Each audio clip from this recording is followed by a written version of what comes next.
Memoirs of Sherlock Holmes by Sir Arthur Conan Doyle. Adventure 10. The Naval Treaty, Part 2. It was 3:20 when we reached our terminus, and after a hasty luncheon at the buffet, we pushed on at once to Scotland Yard. Holmes had already wired to Forbes, and we found him waiting to receive us, a small, foxy man with a sharp but by no means amiable expression. He was decidedly frigid in his manner to us, especially when he heard the errand upon which we had come. "I've heard of your methods before now, Mr. Holmes," said he, tartly. "You are ready enough to use all the information that the police can lay at your disposal, and then you try to finish the case yourself and bring discredit on them."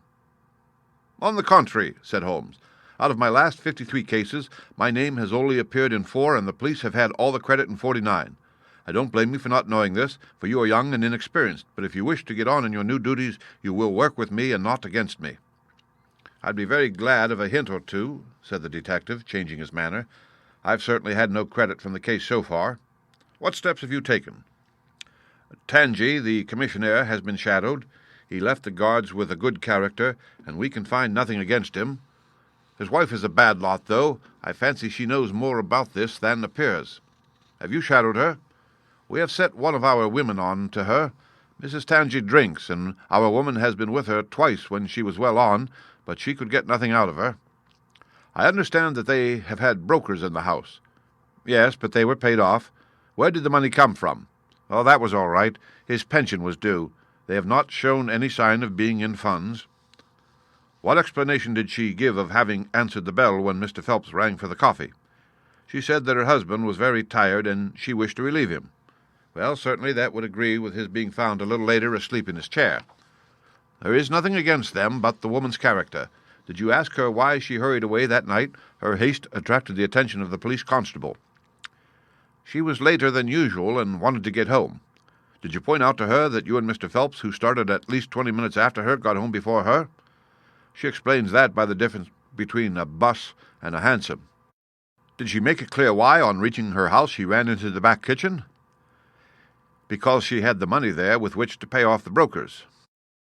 "She has at least an answer for everything. Did you ask her whether, in leaving, she met anyone or saw anyone loitering about Charles Street?" "She saw no one but the constable." "Well, you seem to have cross-examined her pretty thoroughly. What else have you done?" "The clerk, Garot, has been shadowed all these 9 weeks, but without result. We can show nothing against him." "Anything else?" "Well, we have nothing else to go on, no evidence of any kind." "Have you formed a theory about how that bell rang?" "Well, I must confess that it beats me. It was a cool hand, whoever it was, to go and give the alarm like that." "Yes, it was a queer thing to do. Many thanks to you for what you have told me. If I can put the man into your hands, you shall hear from me. Come along, Watson." "Where are we going to now?" I asked as we left the office. "We're now going to interview Lord Holdhurst, the Cabinet Minister and future Premier of England." We were fortunate in finding that Lord Holdhurst was still in his chambers in Downing Street, and on Holmes sending in his card, we were instantly shown up. The statesman received us with that old-fashioned courtesy for which he is remarkable, and seated us on the 2 luxuriant lounges on either side of the fireplace. Standing on the rug between us, with his slight, tall figure, his sharp features, thoughtful face, and curling hair prematurely tinged with grey, he seemed to represent that not too common type, a nobleman who is in truth noble. "Your name is very familiar to me, Mr. Holmes," said he, smiling, "and, of course, I cannot pretend to be ignorant of the object of your visit. There has only been one occurrence in these offices which could call for your attention. In whose interest are you acting, may I ask?" "In that of Mr. Percy Phelps," answered Holmes. "Ah, my unfortunate nephew. You can understand that our kinship makes it the more impossible for me to screen him in any way. I fear that the incident must have a very prejudicial effect upon his career." "But if the document is found?" "Ah, that, of course, would be different. I had 1 or 2 questions which I wish to ask you, Lord Holdhurst." "I shall be happy to give you any information in my power. Was it in this room that you gave your instructions as to the copying of the document?" "It was." then you could hardly have been overheard." "It is out of the question." "Did you ever mention to anyone that it was your intention to give anyone the treaty to be copied?" "Never." "You are certain of that?" "Absolutely." "Well, since you never said so, and Mr. Phelps never said so, and nobody else knew anything of the matter, then the thief's presence in the room was purely accidental. He saw his chance and he took it." The statesman smiled. "You take me out of my province there," said he. Holmes considered for a moment. "There is another very important point which I wish to discuss with you," said he. "You feared, as I understand, that very grave results might follow from the details of this treaty becoming known." A shadow passed over the expressive face of the statesman. "Very grave results indeed. And have they occurred?" "Not yet. If the treaty had reached, let us say, the French or Russian Foreign Office, you would expect to hear of it?" "I should," said Lord Holdhurst with a wry face. "Since nearly 10 weeks have elapsed, then, and nothing has been heard, it is not unfair to suppose that for some reason the treaty has not reached them?" Lord Holdhurst shrugged his shoulders. "We can hardly suppose, Mr. Holmes, that the thief took the treaty in order to frame it and hang it up. Perhaps he is waiting for a better price. If he waits a little longer, he will get no price at all. The treaty will cease to be secret in a few months." "That is most important," said Holmes. "Of course, it is a possible supposition that the thief has had a sudden illness." "An attack of brain fever, for example?" asked the statesman, flashing a swift glance at him. "I did not say so," said Holmes imperturbably. "And now, Lord Holdhurst, we have already taken up too much of your valuable time, and we shall wish you a good day." "Every success to your investigation, be the criminal who it may," answered the nobleman as he bowed us out the door. "He's a fine fellow," said Holmes as we came out into Whitehall, "but he has a struggle to keep up his position. He is far from rich and has many calls. You noticed, of course, that his boots had been resold. Now, Watson, I won't detain you from your legitimate work any longer. I shall do nothing more today unless I have an answer to my cab advertisement, but I should be extremely obliged to you if you would come down with me to Woking tomorrow by the same train which we took yesterday." I met him accordingly next morning, and we travelled down to Woking together. He had had no answer to his advertisement, he said, and no fresh light had been thrown upon the case. He had, when he so willed it, the utter immobility of countenance of a Red Indian, and I could not gather from his appearance whether he was satisfied or not with the position of the case. His conversation, I remember, was about the Bertillon system of measurements, and he expressed his enthusiastic admiration of the French savant. We found our client still under the charge of his devoted nurse, but looking considerably better than before. He rose from the sofa and greeted us without difficulty when we entered. "Any news?" he asked eagerly. "My report, as I expected, is a negative one," said Holmes. "I have seen Forbes, and I have seen your uncle, and I have set 1 or 2 trains of inquiry upon foot which may lead to something." "You have not lost heart, then?" "By no means." "God bless you for saying that," cried Miss Harrison. "If we keep our courage and our patience, the truth must come out." "We have more to tell you than you have for us," said Phelps, reseating himself upon the couch. "I hoped you might have something."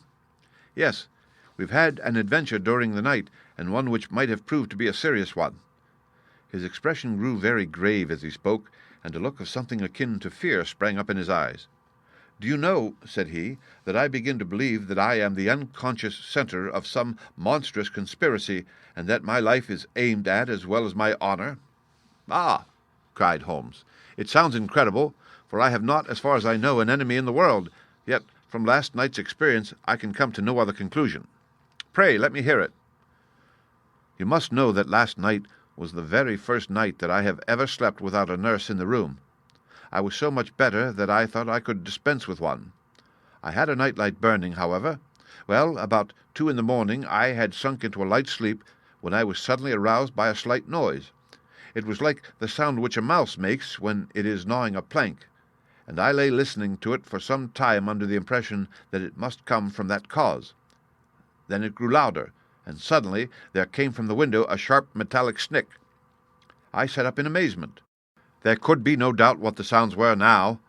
The first ones had been caused by someone forcing an instrument through the slit between the sashes, and the second by the catch being pressed back. There was a pause then for about 10 minutes, as if the person were waiting to see whether the noise had awakened me. Then I heard a gentle creaking as the window was very slowly opened. I could stand it no longer, for my nerves are not what they used to be. I sprang out of bed and flung open the shutters. A man was crouching at the window. I could see little of him, for he was gone like a flash.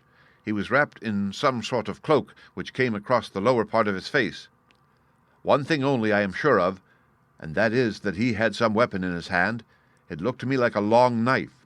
I distinctly saw the gleam of it as he turned to run. "This is most interesting," said Holmes. "Pray, what did you do then?" "I should have followed him through the open window if I had been stronger. As it was, I rang the bell and roused the house. It took me some little time, for the bell rings in the kitchen, and the servants all sleep upstairs. I shouted, however, and that brought Joseph down, and he roused the others. Joseph and the groom found marks on the bed outside the window, but the weather has been so dry lately that they found it hopeless to follow the trail across the grass. There's a place, however, on the wooden fence which skirts the road which shows signs, they tell me, as if someone had gone over and had snapped the top of the rail in doing so. I have said nothing to the local police yet, for I thought I had best have your opinion first." This tale of our client's appeared to have an extraordinary effect upon Sherlock Holmes. He rose from his chair and paced about the room in uncontrollable excitement. "Misfortunes never come single," said Phelps, smiling, though it was evident that his adventure had somewhat shaken him. "You have certainly had your share," said Holmes. "Do you think you could walk round the house with me?" "Oh, yes, I should like a little sunshine. Joseph will come too." "And I also," said Miss Harrison. "I'm afraid not," said Holmes, shaking his head. "I think I must ask you to remain sitting exactly where you are." The young lady resumed her seat with an air of displeasure. Her brother, however, had joined us, and we set off all four together. We passed round the lawn to the outside of the young diplomatist's window. There were, as he had said, marks upon the bed, but they were hopelessly blurred and vague. Holmes stopped over them for an instant, and then rose, shrugging his shoulders. "I don't think anyone could make much of this," said he.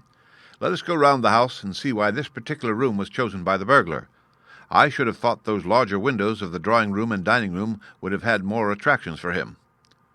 "They are more visible from the road," suggested Mr. Joseph Harrison. "Ah, yes, of course. There is a door here which he might have attempted. What is it for?" "It is the side entrance for tradespeople. Of course, it is locked at night." "Have you ever had an alarm like this before?" "Never," said our client. "Do you keep plate in the house, or anything to attract burglars?" "Nothing of value." Holmes strolled round the house with his hands in his pockets and a negligent air which was unusual with him. "By the way," said he to Joseph Harrison, "you found some place, I understand, where the fellow scaled the fence. Let us have a look at that." The plump young man led us to a spot where the top of one of the wooden rails had been cracked. A small fragment of the wood was hanging down. Holmes pulled it off and examined it critically. "Do you think that was done last night?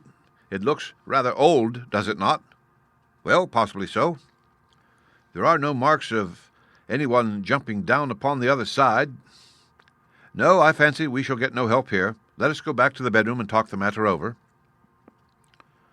Percy Phelps was walking very slowly, leaning upon the arm of his future brother-in-law.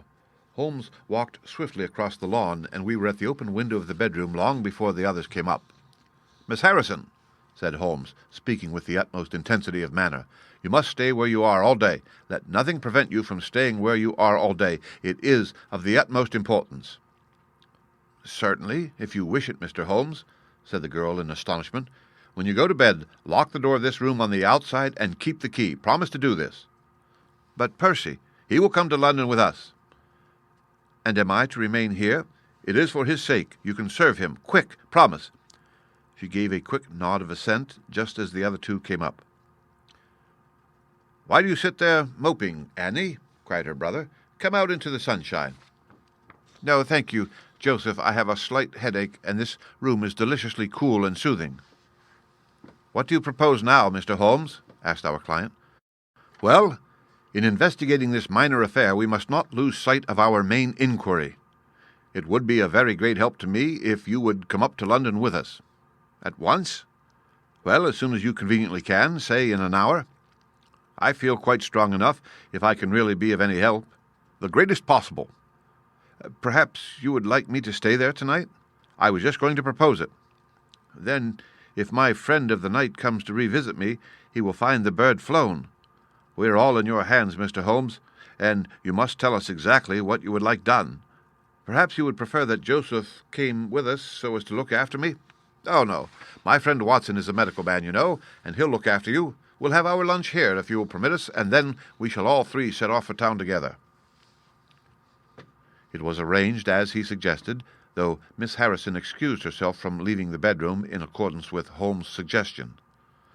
What the object of my friend's manoeuvres was, I could not conceive, unless it were to keep the lady away from Phelps, who rejoiced by his returning health and, by the prospect of action, lunched with us in the dining-room. Holmes had a still more startling surprise for us, however, for, after accompanying us down to the station and seeing us into our carriage, he calmly announced that he had no intention of leaving Woking. "There are one or two small points which I should desire to clear up before I go," said he. "Your absence, Mr. Phelps, will in some ways rather assist me. Watson, when you reach London, you would oblige me by driving at once to Baker Street with our friend here, and remaining with him until I see you again. It is fortunate that you are old schoolfellows, as you must have much to talk over. Mr. Phelps can have the spare bedroom tonight, and I will be with you in time for breakfast, for there is a train which will take me into Waterloo at 8. "But how about our investigation in London?" asked Phelps ruefully. "We can do that tomorrow. I think that just at present I can be of more immediate use here." "You might tell them at Briarbrae that I hope to be back tomorrow night," cried Phelps, as we began to move from the platform. "I hardly expect to go back to Briarbrae," answered Holmes, and waved his hand to us cheerily as we shot out from the station. Phelps and I talked it over on our journey, but neither of us could devise a satisfactory reason for this new development. "I suppose he wants to find out some clue as to the burglary last night, if a burglar it was. For myself, I don't believe it was an ordinary thief." "What is your own idea, then?" "Upon my word, you may put it down to my weak nerves or not, but I believe there is some deep political intrigue going on round me, and that for some reason that passes my understanding, my life is aimed at by the conspirators. It sounds high-flown and absurd, but consider the facts. Why should a thief try to break in at a bedroom window, where there could be no hope of any plunder, and why should he come with a long knife in his hand?" "You are sure it was not a housebreaker's jimmy?" "Oh, no, it was a knife. I saw the flash of the blade quite distinctly." "But why on earth should you be pursued with such animosity?" "Ah, that is the question." "Well, if Holmes takes the same view, that would account for his action, would it not? Presuming that your theory is correct, if he can lay his hands upon the man who threatened you last night, he will have gone a long way towards finding who took the naval treaty. It is absurd to suppose that you have two enemies, one of whom robs you while the other threatens your life." "But Holmes said he was not going to Briarbrae." "I have known him for some time," said I, "but I never knew him to do anything yet without a very good reason," and with that our conversation drifted off on to other topics. But it was a weary day for me. Phelps was still weak after his long illness, and his misfortune made him querulous and nervous. In vain I endeavored to interest him in Afghanistan, in India, in social questions, in anything which might take his mind out of the groove. He would always come back to his lost treaty, wondering, guessing, speculating as to what Holmes was doing, what steps Lord Holdhurst was taking, what news we should have in the morning. As the evening wore on, his excitement became quite painful. "You have implicit faith in Holmes?" he asked. "I have seen him do some remarkable things." "But he never brought light into anything quite so dark as this?" "Oh, yes. I have known him to solve questions which presented fewer clues than yours." "But not where such large interests are at stake." "I don't know that. To my certain knowledge, he has acted on behalf of 3 of the reigning houses of Europe in very vital matters. But you know him well, Watson. He is such an inscrutable fellow that I never quite know what to make of him. Do you think he is hopeful? Do you think he expects to make a success of it?" "He has said nothing." "That is a bad sign." "On the contrary, I have noticed that when he is off the trail, he generally says so. It is when he is on a scent, and is not quite absolutely sure yet that it is the right one, that he is most taciturn. Now, my dear fellow, we can't help matters by making ourselves nervous about them, so let me implore you to go to bed, and so be fresh for whatever may await us tomorrow." I was able at last to persuade my companion to take my advice, though I knew from his excited manner that there was not much hope of sleep for him. Indeed, his mood was infectious, for I lay tossing half the night myself, brooding over this strange problem, and inventing 100 theories, each of which was more impossible than the last. Why had Holmes remained at Woking? Why had he asked Miss Harrison to remain in the sick room all day? Why had he been so careful not to inform the people at Briarbrae that he intended to remain near them? I cudgelled my brains until I fell asleep in the endeavour to find some explanation which would cover all these facts. It was 7 o'clock when I awoke, and I set off at once for Phelps's room to find him haggard and spent after a sleepless night. His first question was whether Holmes had arrived yet. "He'll be here when he promised," said I, "and not an instant sooner or later." And my words were true, for shortly after 8 a hansom dashed up to the door, and our friend got out of it. Standing in the window, we saw that his left hand was swathed in a bandage, and that his face was very grim and pale. He entered the house, but it was some little time before he came upstairs. "He looks like a beaten man," cried Phelps. I was forced to confess that he was right. "After all," said I, "the clue of the matter lies probably here in town." Phelps gave a groan. "I don't know how it is," said he, "but I had hoped for so much from his return. But surely his hand was not tied up like that yesterday. What can be the matter?" "You are not wounded, Holmes?" I asked as my friend entered the room. "Tut, it is only a scratch through my own clumsiness," he answered, nodding his good mornings to us. "This case of yours, Mr. Phelps, is certainly one of the darkest which I have ever investigated." "I feared that you would find it beyond you. It has been a most remarkable experience." "That bandage tells of adventures," said I. "Won't you tell us what has happened?" "After breakfast, my dear Watson. Remember that I have breathed 30 miles of Surrey air this morning. I suppose that there has been no answer from my cabman advertisement?" Well, we cannot expect to score every time." The table was all laid, and just as I was about to ring, Mrs. Hudson entered with the tea and coffee. A few minutes later she brought in 3 covers, and we all drew up to the table.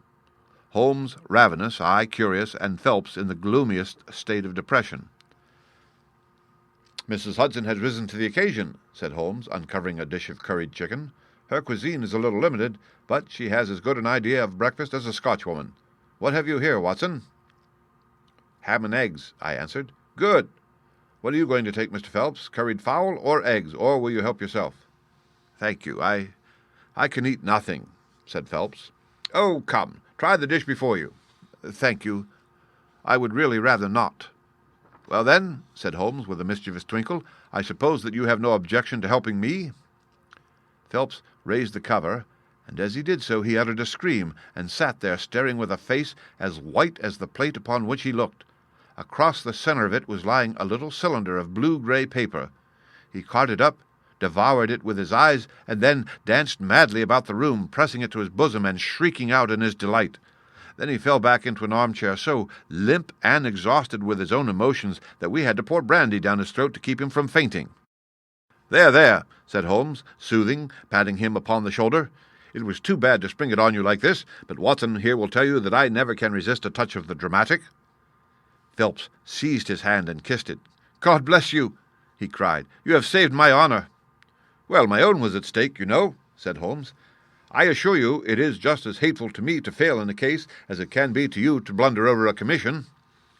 Phelps thrust away the precious document into the innermost pocket of his coat. "I have not the heart to interrupt your breakfast any further, and yet I am dying to know how you got it and where it was." Sherlock Holmes swallowed a cup of coffee and turned his attention to the ham and eggs. Then he rose, lit his pipe, and settled himself down into his chair. "I'll tell you what I did first, and how I came to do it afterwards," said he. "After leaving you at the station, I went for a charming walk through some admirable Surrey scenery to a pretty little village called Ripley, where I had my tea at an inn, and took the precaution of filling my flask and of putting a paper of sandwiches in my pocket. There I remained until evening, when I set off for Woking again, and found myself in the high road outside Briarbrae just after sunset. Well, I waited until the road was clear. It is never a very frequent one at any time, I fancy, and then I clambered over the fence into the grounds." "Surely the gate was open," ejaculated Phelps. "Yes, but I have a peculiar taste in these matters. I chose the place where the 3 fir trees stand, and behind their screen I got over without the least chance of anyone in the house being able to see me. I crouched down among the bushes on the other side, and crawled from one to the other, witness the disreputable state of my trouser knees, until I had reached the clump of rhododendrons just opposite to your bedroom window. There I squatted down and awaited developments. The blind was not down in your room, and I could see Miss Harrison sitting there reading by the table. It was 10:15 when she closed her book, fastened the shutters, and retired. I heard her shut the door, and felt quite sure that she had turned the key in the lock." "The key!" ejaculated Phelps. "Yes. I had given Miss Harrison instructions to lock the door on the outside and take the key with her when she went to bed. She carried out every one of my injunctions to the letter, and certainly without her cooperation you would not have that paper in your coat pocket. She departed then, and the lights went out, and I was left squatting in the rhododendron bush. The night was fine, but still it was a very weary vigil. Of course, it has the sort of excitement about it that the sportsman feels when he lies beside the watercourse and waits for the big game. It was very long, though, almost as long, Watson, as when you and I waited in that deadly room when we looked into the little problem of the speckled band. There was a church clock down at Woking which struck the quarters, and I thought more than once that it had stopped. At last, however, about 2 in the morning, I suddenly heard the gentle sound of a bolt being pushed back and the creaking of a key. A moment later the servants' door was opened, and Mr. Joseph Harrison stepped out into the moonlight. "Joseph?" ejaculated Phelps. He was bareheaded, but he had a black coat thrown over his shoulder so that he could conceal his face in an instant if there were any alarm. He walked on tiptoe under the shadow of the wall, and when he reached the window he worked a long-bladed knife through the sash and pushed back the catch. Then he flung open the window, and putting his knife through the crack in the shutters, he thrust the bar and swung them open. From where I lay I had a perfect view of the inside of the room and of every one of his movements. He lit the 2 candles which stood upon the mantelpiece, and then he proceeded to turn back the corner of the carpet in the neighborhood of the door. Presently he stopped and picked out a square piece of board, such as is usually left to enable plumbers to get at the joints of the gas pipes. This one covered, as a matter of fact, the T-joint which gives off the pipe which supplies the kitchen underneath. Out of this hiding place he drew that little cylinder of paper, pushed down the board, rearranged the carpet, blew out the candles, and walked straight into my arms as I stood waiting for him outside the window. Well, he has rather more viciousness than I gave him credit for, has Master Joseph. He flew at me with his knife, and I had to grasp him twice, and got a cut over the knuckles before I had the upper hand of him. He looked murdered out of the only eye he could see with when we had finished, but he listened to reason and gave up the papers. Having got them, I let my man go, but I wired full particulars to Forbes this morning. If he is quick enough to catch his bird, well and good. But if, as I shrewdly suspect, he finds the nest empty, and before he gets there, why, all the better for the government. I fancy that Lord Holdhurst for one, and Mr. Percy Phelps for another, would very much rather that the affair never got as far as a police court." "My God!"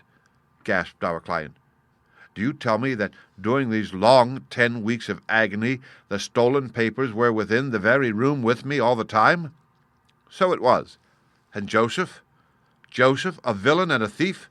I am afraid Joseph's character is a rather deeper and more dangerous one than one might judge from his appearance. From what I heard from him this morning, I gather that he has lost heavily in dabbling with stocks, and that he is ready to do anything on earth to better his fortunes. Being an absolutely selfish man, when a chance presented itself, he did not allow either his sister's happiness or your reputation to hold his hand." Percy Phelps sank back in his chair. "My head whirls," said he. "Your words have dazed me."